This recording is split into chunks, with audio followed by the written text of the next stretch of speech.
Good morning sa ating lahat mga idols. Share ko lang po ang aking aso na si Saki. Ito po si Saki Boy. 7 years old na po si Saki.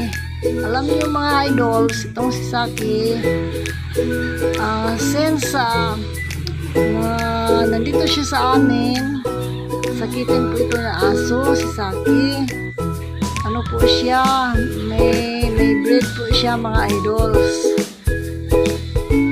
Naranasan ni Saki na yung bang dugo ang kanyang pupo niya ba, dugo parbo, yun mga idols.